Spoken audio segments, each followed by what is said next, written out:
प्रभु यीशु मसीह के नाम से आप सबको शालोम।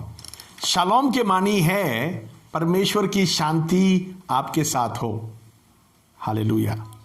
मैं आज आपके साथ परमेश्वर के वचन से एक खास बात बताना चाहता हूं। वो क्या है? क्योंकि अभी चर्च बिल्डिंग्स और जहां जहां हम लोग इबादत करते हैं, आराधना करते हैं, वो सब जगहें बंद है। सोशल डिस्टेंसिंग की वजह से सरकार और हमारा माहौल जो है हमें इजाज़त नहीं देता है हम एक जगह में इकट्ठा होकर आराधना करें। अभी ऐसा बात है तो क्या किया जाए? मैं आपके साथ एक विचार, सूचना अदल बदल करना चाहूंगा परमेश्वर का वचन से। मेरे साथ आप देखिए। मुझे किसी ने बताया था कुछ दिन पहले, बोला शैतान ने यीशु मसीह को बोला होगा, शैतान ने यीशु मसीह को बोला होगा, मैं तुम्हारा हर कलीसिया, हर चर्च का इबादत जगहों को बंद करवा दिया हूं। तो यीशु मसीह ने फिर जवाब दिया होगा शैतान को, बोला होगा, शैतान अब हॉल में नहीं, चर्च बिल्डिंग में नहीं, घर घर में चर्च बन गया है। घर घर में चर्च बन गया है। मैं आपको परमेश्वर का वचन से बताना चाहता हूं। पहली बार पेंटिकोस का दिन में जब सुसमाचार प्रचार हुआ था पतरस के द्वारा, वहां प्रचार होने के बाद 3000 लोग बपतिस्मा लिया। यह आपको मालूम है, प्रेरितों की 2 अध्याय की 41 आयत में लिखा है 3000 लोग बपतिस्मा लिया। उसके बाद कहां चर्च में गया? तो उस समय कोई चर्च बिल्डिंग था ही नहीं। तो कैसे करते थे? हम पढ़ेंगे आपके साथ प्रेरितों की 2 अध्याय की 46 आयत पढ़ेंगे आपके साथ। और वे प्रतिदिन एक मन होकर मंदिर में इकट्ठे होते थे। देखिए, प्रतिदिन एक मन होकर, यहां तो आपका हिंदी बाइबल में मंदिर में इकट्ठे होते थे लिखा है, मगर वो मंदिर नहीं था। मंदिर की कंपाउंड में, मंदिर के कंपाउंड बहुत बड़ा कंपाउंड है, वहां इकट्ठे होते थे। आगे, और घर घर रोटी तोड़ते हुए आनंद, घर घर रोटी तोड़ते हुए आनंद और मन की सिधाई से, आनंद और मन की सिधाई से भोजन क्या करते थे, भोजन भी खाते थे। ये देखिए, रोटी तोड़ते थे प्रभु भोज, और रोटी खाते भी थे। वो जो नॉर्मल खाना है वो भी खाते थे। देखिए, मिलते थे कभी कभी टेम्पल कोर्ट के मानी कंपाउंड में, मंदिर की कंपाउंड में, और घरों में उन लोग वचन सुनते थे और वहां संगति करते थे करके बाइबल में लिखा है। अभी मैं आपको कुछ समझाना चाहूं। आपको यूहन्ना की 4 अध्याय में 21 से 24 आयत पढ़ेंगे तो आपको पता चला होगा यीशु मसीह ने समारिया औरत को साफ साफ बताया था। क्या बताया था? उसने साफ साफ क्या बताया था? वो औरत ने पूछा, ये आराधना कहां करे? हमारे अन्य जाति लोग तो पहाड़ पर करते हैं आराधना, और आप यहूदी लोग यरूशलेम में आराधना करते हैं। तो आप बताइए, आप प्रॉफिट है, आप बताइए आराधना कहां करना चाहिए? वो औरत ने जगह के बारे में पूछा। आराधना कौन सी जगह करना चाहिए? यीशु मसीह ने उस औरत को साफ साफ बताया, ना जगह ना दिन अहमियत रखता है, मगर परमेश्वर जो है आत्मा है, परमेश्वर आत्मा है, उसको इबादत करने वाले आत्मा और सच्चाई से इबादत करना चाहिए। हालेलुया। तो आज इबादत करना है, आराधना परमेश्वर को करना है, तो आत्मा और सच्चाई, ये दो बातें जरूरत है। आत्मा और सच्चाई, इनसे हम परमेश्वर की आराधना करना है। अभी दिन कई, जैसे शनिवार का दिन है, यहूदी लोग, इजरायली लोग शनिवार का दिन सबत का दिन कहता है, सेवेंथ डे एडवेंटिस्ट लोग सबत का दिन मानता है। क्या दिन जरूरत है? बाइबल कहता है दिन जरूरत नहीं है, दिन जरूरत नहीं है।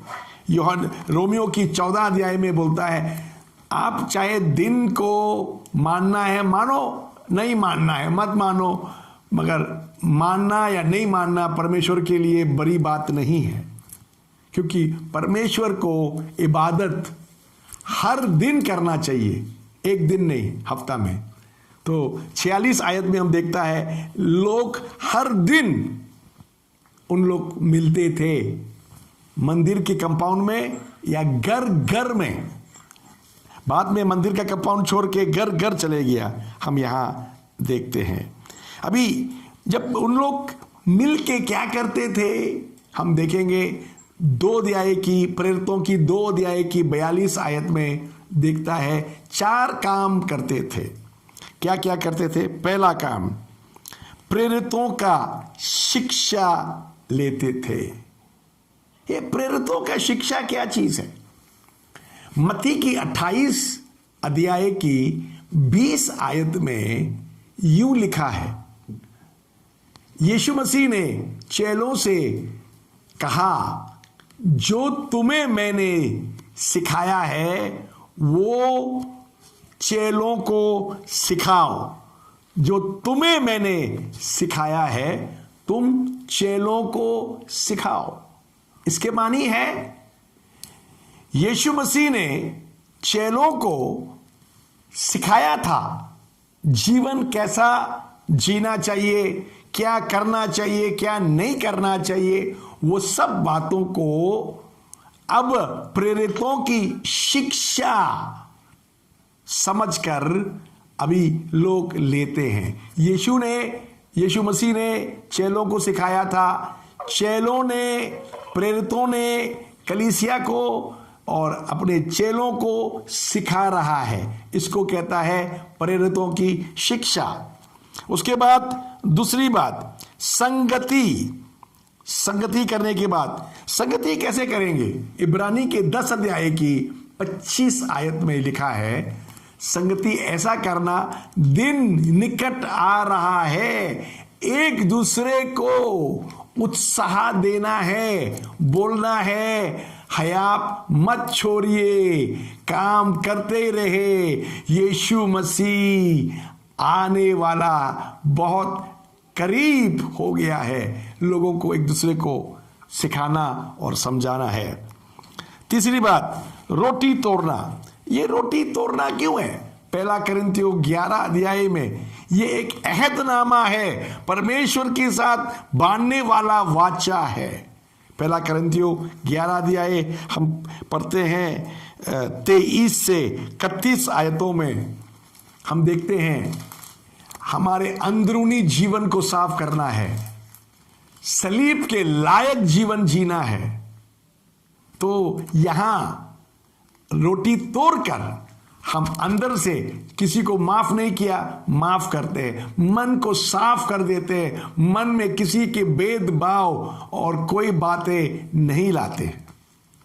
उसके बाद चौथी बात, प्रार्थना।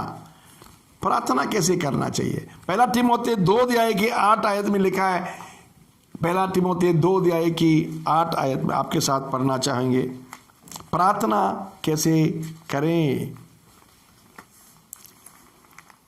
सो मैं चाहता हूँ कि हर जगह पुरुष बिना क्रोध और विवेक के पवित्र हाथों को उठाकर प्रार्थना किया करें। बिना क्रोध, बिना गंदी विवेक, मगर हाथ उठाकर परमेश्वर की धन्यवाद और आराधना किया करे। हालेलुया। तो ये 4 काम करने में इनके जीवन उन्नति हुआ है। कैसे? 4 बातों में। पहली, प्रेरितों का शिक्षा जो है इनको सिखाया है क्या नहीं करना चाहिए और क्या करना चाहिए। तो उनके जीवन में कार्य समझ आया। दूसरा, संगति में एक दूसरे को गिरने नहीं दिया, पकड़ के रखा, एक दूसरे को सहायता करते रहा। संगति में वो बहुत जरूरत है। तीसरा, रोटी तोड़ने में अपने अंदरूनी जीवन को साफ किया। चौथा, यह हम देखते हैं प्रार्थना में परमेश्वर के साथ हमारा रिश्ता जुड़ गया।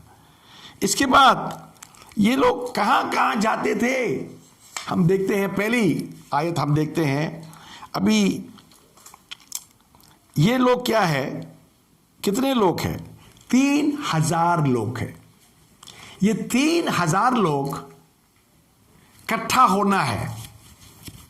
तो कहाँ इकट्ठा होंगे? 3000 लोग कहाँ इकट्ठा होंगे? घर में। एक घर में 3000 लोग नहीं आएंगे। एक घर में ज्यादा 10 या 12 लोग आएंगे। उस जमाना के मुताबिक 12 जो था, चेलों का नंबर था। इजरायली 12 बेटों, याकूब के 12 बच्चों के नंबर था। तो ये 12 नंबर में हर घर में जाएं तो 3000 विश्वासियों को, 3000 बपतिस्मा लिया हुआ लोगों को आप 12-12 हर एक घर में भेज दे तो 250 घर चाहिए 3000 लोगों के लिए। इसके मानी शुरुआत में 250 घरों में 12-12 चेले जाके इकट्ठा होते थे, वहां संगति करते थे और 12 नंबर के लोग हर घर में 3000 लोग के मानी है 250 घर वहां थे। हम इसके बाद में हम आपके साथ देखेंगे पहला घर, प्रेरितों की 12 अध्याय की 12 आयत में हम देखता है मरियम की घर। मरियम, कौन सा मरियम? ये हम देखते हैं याकूब की माँ, या यूहन्ना की माँ, याकूब और यूहन्ना के माँ, उनकी घर में हम पढ़ते हैं प्रेरितों की 12 अध्याय की 12 आयत। और ये सोचकर वो उस यूहन्ना की माता मरियम के घर आए जो मरकुस कहलाता है। वहां बहुत लोग इकट्ठे होकर प्रार्थना कर रहे थे। हाँ, बहुत लोग वहां इकट्ठे होके प्रार्थना कर रहे थे। कहाँ? मरियम के घर। इसके बाद हम आपके साथ तीसरा घर देखेंगे, लिडिया के घर। प्रेरितों की 16 अध्याय की 40 आयत। प्रेरितों की 16 अध्याय की 40 आयत। वे बंदगृह से निकलकर लुदिया के यहाँ गए और भाइयों से भेंट करके उन्हें शांति दी और चले गए। फिलिपी जेल में पौलुस और सिलास बंद था। परमेश्वर ने इनको अचंभाव तरीका से छुड़वाया। आपको मालूम है, जेल की पूरी नींव हिल गए, दरवाजाएं खुल गए और उनकी जो जंजीरें सब टूट गया। तो उसके बाद निकल के आने के बाद उन्होंने एक, आपको मालूम है, जेलर को बचा दिया। जेलर बच गया था। जेलर बच जाने के बाद उन्होंने लिडिया के घर में आए। लिडिया के घर में वहां इकट्ठे होते थे प्रार्थना करने, वहां इकट्ठे होते थे आराधना करने, लिडिया के घर में। अभी उसके बाद यही काफी नहीं है, हम आगे भी देखेंगे आपके साथ। रोमियो की 16 अध्याय 3 से 5, प्रिस्का और अक्विला। प्रिस्का और अक्विला पौलुस की नजदीक और करीब सेवक लोग हैं, मियाँ बीवी। अब यहां उनके भी देखेंगे आपके साथ।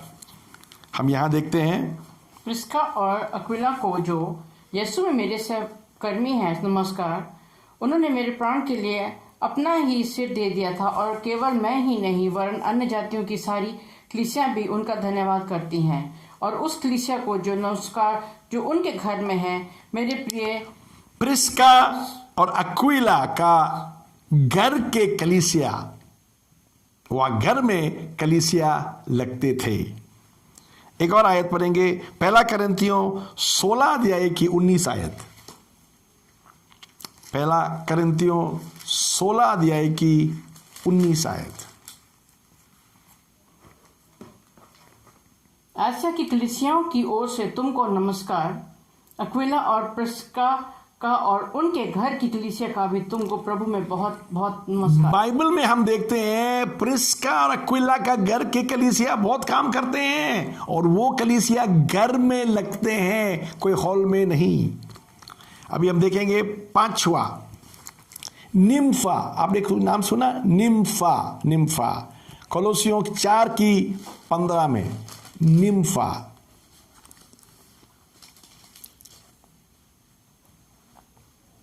कोलोसियों 4 की 15।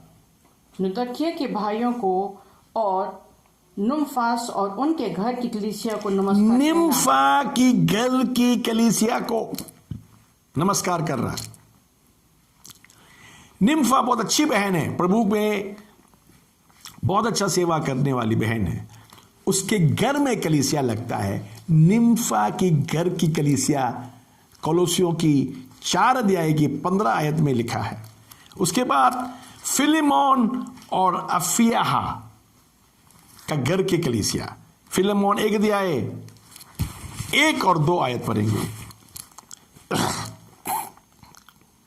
पौलुस की ओर से जो मसीह यीशु का कैदी है, और भाई तिमोथियस की ओर से हमारे प्रिय सहकर्मी फिलेमोन और बहन अफिया, और हमारे साथी जोदा अर्खिपुस और फिलेमोन के घर की कलीसिया के नाम। फिलेमोन की घर की कलीसिया के नाम, घर में कलीसिया।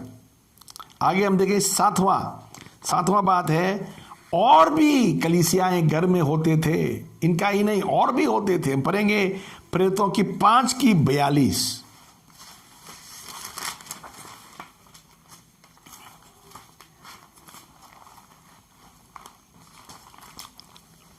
प्रेरितों की 5 अध्याय की 42 आयत।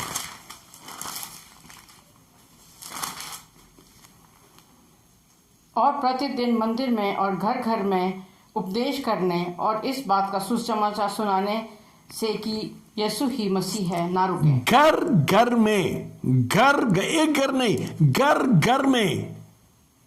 हालेलुया। आप हालेलुया बोल सकते हैं। घर घर में प्रभु यीशु मसीह की महिमा हो, घर घर में। हालेलुया। अभी हम आपके साथ देखेंगे प्रेरितों की 5 अध्याय की 14 आयत देखिए। अभी हम प्रेरितों के 5 अध्याय में है, 14 आयत देखिए। और विश्वास करने वाले बहुत तेरे पुरुष और स्त्रियां प्रभु की कलीसिया में और भी अधिक आकर, परमेश्वर की कलीसिया में विश्वास करने वाले काफी बढ़ गए, लिखा है प्रेरितों की 5 अध्याय की 14 आयत। काफी कलीसिया बढ़ गए। अभी 10 नहीं, 20 नहीं, 40 नहीं, 100 नहीं, 200 नहीं, 1000 नहीं, 2000 नहीं, काफी हजारों बढ़ गए। तो इतने लोग बढ़ जाने के बाद हम देखता है 24 आयत में, 42 आयत में, 5 का 42 आयत में हम देखता है घर घर में फिर और प्रतिदिन मंदिर में और घर घर में उपदेश करने और इस बात का सुसमाचार सुनाने से कि यीशु ही मसीह है, यीशु ही मसीह है। प्रेरितों की 10 अध्याय हम कॉर्नेलियस का घर में देखना चाहता हूं। अब पतरस जेल से छूट आया, घर में था, परमेश्वर ने उसको दर्शन दिया, उसी समय दर्शन के कारण वो कॉर्नेलियस का घर आ गया। हम पढ़ेंगे प्रेरितों की 10 अध्याय 25, 26 और 27 आयत पढ़ेंगे। जब पौलुस भीतर आ रहा था तो कुरनेलियुस ने उससे भेंट की और पांव पकड़े प्रणाम किया, परंतु पतरस ने उसे उठाकर कहा, खड़ा हो, मैं भी तो मनुष्य हूँ। और उसके साथ बातचीत करता हुआ भीतर गया और बहुत से लोगों को इकट्ठे देखकर, बहुत से लोग इकट्ठे हो रहा है प्रार्थना के लिए कॉर्नेलियस के घर में भी। हम 30 से 33 पढ़ेंगे आपके साथ। कुरनेलियुस ने कहा कि इस घड़ी पूरे 4 दिन हुए कि मैं अपने घर में तीसरे पहर को प्रार्थना कर रहा था कि देखो, एक पुरुष चमकीला वस्त्र पहने हुए मेरे सामने आ खड़ा हुआ और कहने लगा, हे कुरनेलियुस, तेरी प्रार्थना सुन ली गई और तेरे दान परमेश्वर के सामने स्मरण किए गए हैं। कॉर्नेलियस को फरिश्ता आके बोला, तुम्हारा प्रार्थना सुन ली और तुम्हारा दान जो देता है परमेश्वर के सामने आ गया है। आपकी दान देना कभी बेकार नहीं है, परमेश्वर के सामने पहुंचता है वो भी। और हम यहां देखता है कॉर्नेलियस को परमेश्वर ने चुना, उसके घर को भी परमेश्वर ने चुन लिया। तो मैं आपको ये क्या कहना चाहता हूं, आज के समय में चर्च बंद है, चर्च नहीं खुलता है, आप चिंता मत करिए। आप अपना रिश्ता परमेश्वर से सही रखिए। घर घर में प्रार्थना होना है, घर घर फिर से कलीसिया बनना है। हालेलुया। घर घर फिर कलीसिया बनना है। प्रकाशित वाकया में हम देखता है, प्रकाशित वाकया 21 अध्याय, रेवलेशन 21, प्रकाशित वाकया 21 अध्याय में हम बाइबल में देखता है। हालेलुया। परे 3 आयत, 21 का 3। हाँ 21 का 3। फिर मैंने सिंहासन में से किसी को ऊंचे शब्द से ये कहते हुए सुना कि देख, परमेश्वर का डेरा मनुष्य के बीच में है। परमेश्वर का डेरा मनुष्य के बीच में है। वो उनके साथ डेरा करेगा। वो उनके साथ डेरा करेगा। इसके मानी आपके घर में परमेश्वर, आपके घर में परमेश्वर, बोले हालेलुया। आपके घर में परमेश्वर रहना चाहता है। प्रकाशित वाकया 21 अध्याय के 3 आयत, tabernacle of God is among man, परमेश्वर की तंबू लोगों का बीच में है। हालेलुया। और 4था आयत पढ़ेंगे हम आपके साथ। और वो उनकी आंखों से सब आंसू पोंछ डालेगा। वो परमेश्वर आपके आंखों के आंसू पोंछ डालेगा, लिखा है। और इसके बाद मृत्यु ना रहेगी। हाँ, उसके बाद परमेश्वर की सामर्थ आएंगे। हालेलुया। मैं आपको बता सकता हूं, समय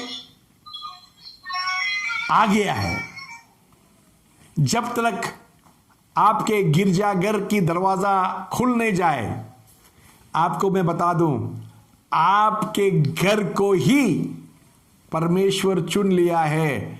परमेश्वर की घर, इबादत के घर, आराधना के घर, और वहां भरपूर आराधना करे। प्रभु आपको चुन लिया है, आपके घर को चुन लिया है। जब तक कलीसियाएं, दरवाजाएं नहीं खुल जाता है, इबादत करें, इबादत करें। प्रभु आपको चाहता है, अपने विश्वास में कमजोर ना हो, इबादत में बड़े रहे, हाथ उठाए, झगड़ा ना करे, फालतू बात ना करे, परमेश्वर में बने रहे। वो परमेश्वर चाहता है। हालेलुया। आज मैं आपको बताया था, देखिए मरियम का घर है, लिडिया का घर है, प्रिस्का का घर है, नम्फा का घर है, फिलेमोन का घर है, और भी घरें हैं। सब घरों में क्या हुआ है? कलीसिया बना है। यीशु मसीह आपके घर को भी कलीसिया बनाना चाहता है। शैतान सोचता होगा मैंने कलीसियाओं का दरवाजाएं बंद कर दी, मगर परमेश्वर ने हर घर को कलीसिया बना दिया है। हर विश्वासी का घर आज कलीसिया जैसा है। विश्वास करें, बने रहे, उन्नति करें।